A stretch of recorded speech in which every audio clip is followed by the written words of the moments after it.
Comrades, today I will tell you an extraordinary story, a tale that has long been buried in the vaults of history. It is about an anxiety that haunted Joseph Stalin, one of the most powerful and feared leaders of the 20th century. In the shadow of World War II, while Stalin projected an image of indomitable strength, there was one thing that left him in a state of unease. What could shake the iron grip of a man like Stalin? It was a secret decree, a hidden directive, reportedly signed by Franklin D. Roosevelt, the President of the United States. This document, whose existence has been speculated upon by historians, was said to have the potential to alter the balance of power between the Allies and the Axis, and more alarmingly for Stalin, it could have severely weakened the Soviet Union's position on the world stage. Stalin had his spies everywhere, and they brought him whispers of Roosevelt's plans. Among these rumors was one that stood out above the rest, a secret decree that aimed to reshape the post-war world order. Roosevelt was a statesman of great vision, and though he appeared cordial in his dealings with Stalin during the meetings of the Allies, the Soviet leader knew better than to trust such outward gestures. Behind the handshake and diplomatic smiles, Stalin feared that Roosevelt was plotting to undermine Soviet power, ensuring that the United States and its Western allies would have the upper hand once the dust of the war had settled. A plan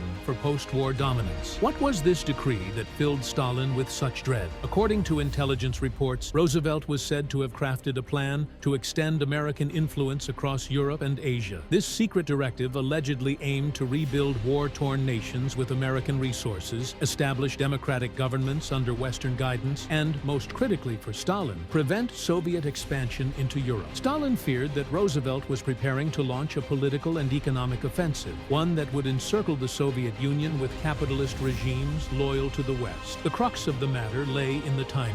While the war was still raging, Stalin was deeply aware that the eventual defeat of Nazi Germany would create a power vacuum in Europe. Whoever filled that vacuum would shape the future of the continent. Roosevelt's secret decree, if it truly existed, was a threat to Stalin's plans for post-war Soviet dominance. For Stalin, the stakes were nothing short of the future of the Soviet Union as a global superpower. The Yalta Conference, trust or treachery? The Yalta Conference of February 1945, where Roosevelt, Stalin, and Churchill met to discuss the post-war reorganization of Europe, was a pivotal moment. On the surface, it seemed like a friendly negotiation between allies who had fought side by side against the fascist threat. But behind closed doors, Stalin's mind was racing. Every word, every glance exchanged between Roosevelt and Churchill was analyzed for hidden meaning. Stalin was convinced that the Western leaders were plotting against him. During the conference, Roosevelt spoke often of the need for free elections and democratic governments in Eastern Europe. Stalin nodded in agreement, but inside he was seething. He had no intention of allowing any such thing. The territories liberated by the Red Army were to remain under Soviet control, and Stalin would install communist governments loyal to Moscow. But what if Roosevelt's secret decree included plans to challenge Soviet control in these regions?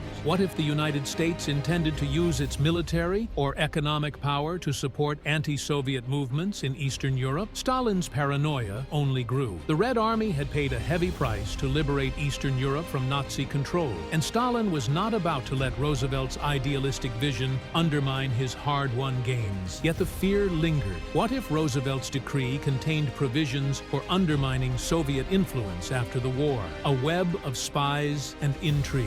Stalin's intelligence apparatus was second to none. His network of spies infiltrated every major government, including that of the United States. Through his agents, Stalin learned more about Roosevelt's inner circle. There were whispers of a secret plan, something that Roosevelt had discussed only with his closest advisors. Some of Stalin's sources even claimed that this secret decree was designed to weaken the Soviet Union from within by funding opposition movements and supporting dissidents in Soviet-occupied territories. But Stalin couldn't be sure. Roosevelt's actions were shrouded in secrecy, and while Stalin trusted his intelligence network, he knew that information could be incomplete or even manipulated. The uncertainty gnawed at him. Stalin's worst fear was that he would not be able to counter Roosevelt's plans until it was too late. To protect the Soviet Union's interests, Stalin doubled down on his own secretive operations. He ordered more spies to infiltrate American government agencies and increased surveillance on Soviet officials who had dealings with the West. Stalin was determined to root out any potential threats to his power, both from within and from across the Atlantic. The atomic bomb bomb, a turning point. Stalin's fears reached a new level when the United States developed the atomic bomb. In 1945, after the successful detonation of the bomb in the New Mexico desert, Roosevelt's successor, Harry S. Truman, authorized its use against Japan. The bombings of Hiroshima and Nagasaki not only ended the war in the Pacific, but also sent a clear message to Stalin. The United States now possessed a weapon of unimaginable power. For Stalin, the atomic bomb was the ultimate confirmation of his fears. He had suspected that Roosevelt's secret decree included plans for a post-war world where the United States would hold military and technological superiority. Now, with the advent of nuclear weapons, Stalin saw the balance of power shift decisively in America's favor. The Soviet Union, despite its vast military and territorial gains, was vulnerable. Stalin's response was swift. He ordered Soviet scientists to accelerate their own atomic research, knowing that the only way to counter the American threat was to develop nuclear weapons of his own.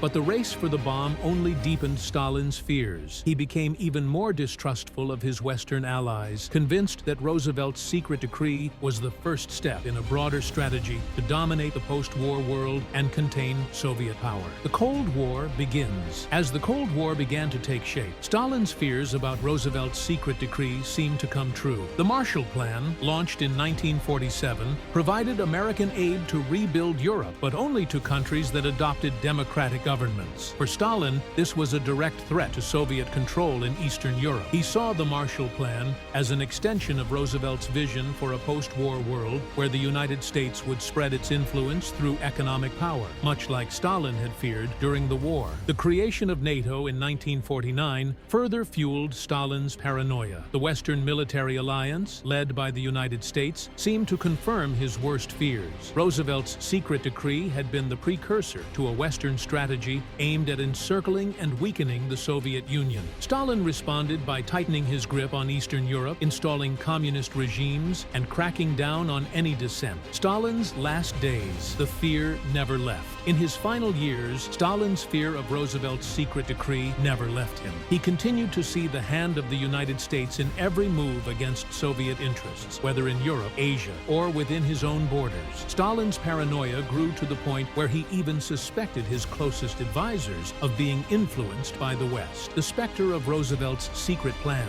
whether real or imagined, haunted him until his dying day. In the end, Stalin's fear of Roosevelt's secret decree was not just about a single document. It was a manifestation of his deep-seated paranoia and his belief that the West, particularly the United States, would stop at nothing to contain and eventually destroy the Soviet Union. Whether the decree ever truly existed or whether it was a product of Stalin's own imagination remains one of the great mysteries of the Cold War era. But one thing is certain: it played a crucial role in shaping the mindset of one of the most powerful and feared leaders of